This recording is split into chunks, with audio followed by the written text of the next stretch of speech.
Welcome to சாந்தி உலகம்.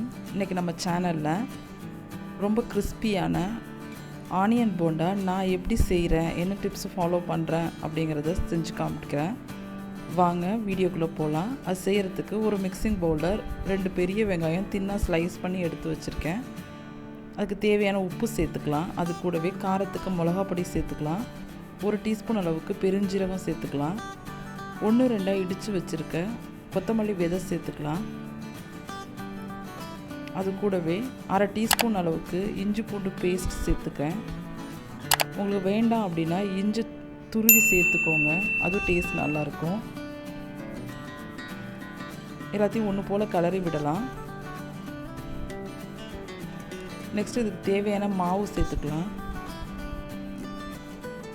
நான் இன்றைக்கி 1 கப் கடலை மாவு எடுத்திருக்கேன். 1 கப் மாவு எடுத்துட்டோம் அப்படின்னா அதுக்கு 1/2 கப் அரிசி மாவு கரெக்டாக இருக்கும்.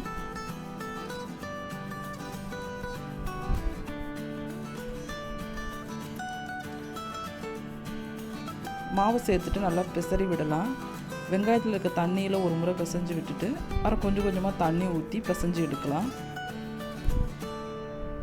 நான் இது கூடவே இன்றைக்கி கொஞ்சமாக சாட் மசாலா சேர்த்துருக்கேன். இது ஆப்ஷனல் தான். பொடியாக கட் பண்ணி வச்சுருக்க கொத்தமல்லி சேர்த்துக்கலாம். கொஞ்சம் கொஞ்சமாக தண்ணி ஊற்றி நல்லா பிசைஞ்சு எடுத்துக்கலாம். பிசைஞ்சு குட்டி குட்டி உருண்டைகளாக உருண்டை பிடிச்சி வச்சுக்கலாம். உருண்டை பிடிக்கும்போது ரொம்ப அழுத்தி பிடிக்காதீங்க. அவ்வளோதான், ரெடி ஆகிடுச்சு. நெக்ஸ்ட்டு பொரிச்சிக்கலாம். பொரிக்கிறதுக்கு ஒரு வானலில் எண்ணெய் சூடு பண்ணிக்கலாம். எண்ணெய் சூடான பிறகு ஒரு பால்ஸாக போட்டு பொரிச்சு எடுத்துக்கலாம். ஆனியன் போண்டா பொறுத்த வரைக்கும் மாவு கொஞ்சமாக இருக்கணும், வெங்காயம் அதிகமாக இருக்கணும்.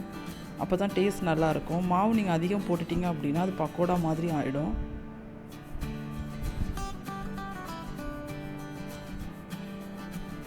நீங்கள் மாவு பிசையும் போது கொஞ்சமாக சூடான எண்ணெய் ஊற்றி பிசையலாம். அது கூடவே கொஞ்சமாக சோடா உப்பு கூட போட்டுக்கலாம். நான் எதுவும் சேர்க்கல, அது சேர்க்காமலே நல்லா கிறிஸ்பியாக இருந்துச்சு. நீங்களும் ட்ரை பண்ணி பாருங்கள். நான் பெருஞ்சீரகத்தை முழுசாக போட்டேன்னு நீங்கள் அதை 1-2 இடிக்கல்லில் இடித்து கூட போடலாம். அது ஃப்ளேவர் நல்லாயிருக்கும். கொத்தமல்லி ஆனால் கொஞ்சம் சேர்த்து செஞ்சு பாருங்கள். ஒரு டைம் நல்லா ஃப்ளேவராக இருக்கும். அது எல்லா பக்கமும் கோல்டன் கலர் வர வரைக்கும் திருப்பி விட்டு பொரிச்சு எடுத்துக்கலாம். அடுப்பு மீடியம் ஃப்ளேம்லேயே வச்சுக்கோங்க. அவ்வளோதான், ரொம்ப டேஸ்டான ஆனியன் போண்டா ரெடி ஆகிடுச்சு. நீங்களும் இதே மாதிரி ட்ரை பண்ணி பாருங்கள். ட்ரை பண்ணி பார்த்துட்டு உங்களோட கமெண்ட் பாக்ஸில் கொடுங்க. வெங்காயம் கட் பண்ணிட்டீங்க அப்படின்னா டீ போடுற நேரத்தில் டக்குன்னு இதை ரெடி பண்ணிடலாம். வெளியில் கிறிஸ்பியாக உள்ள சாஃப்டாக ரொம்ப டேஸ்ட்டாக இருக்கும். இதே மாதிரி எல்லா போண்டாவும் பொரிச்சு எடுத்துக்கலாம். ரெசிபி பிடிச்சிருந்ததுன்னா சாந்தி உலகம் சேனலை லைக் பண்ணுங்கள், ஷேர் பண்ணுங்கள்.